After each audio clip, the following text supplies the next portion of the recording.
Graph 0 equals x plus 1/4 y plus a half. Now, in order for me to graph, I really want to get y all by itself. There's a couple of options here. What's really annoying the heck out of me, though, is the fact that there's a 1/4 living in front of y. I want to get rid of it. So what I'm going to do first is multiply both sides by 4, and that'll allow me to cancel out the 1/4 using 4. Here's really difficult stuff. 4 times 0, 0.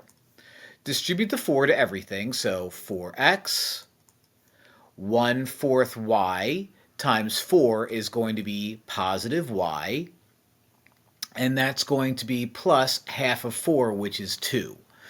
Now let's remove everything and get y all by itself. So we'll subtract 4x from both sides, and while we're at it, let's subtract 2 from both sides, like so.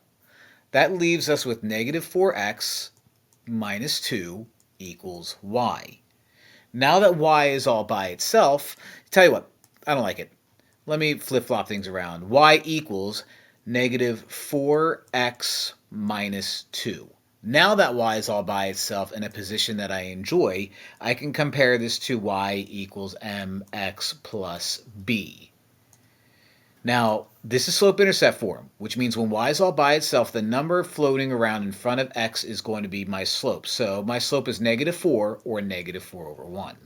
My y-intercept is negative 2, and that's where I'm going to begin. So put a dot on the y-axis where negative 2 is, and let's use that negative 4 over 1 to make more dots.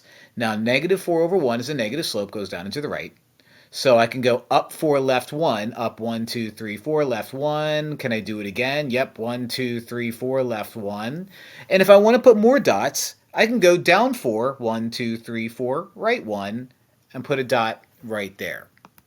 Connect the dots, like that, using this magical line that I have already waiting for me and stuff like that. Let's do a better job.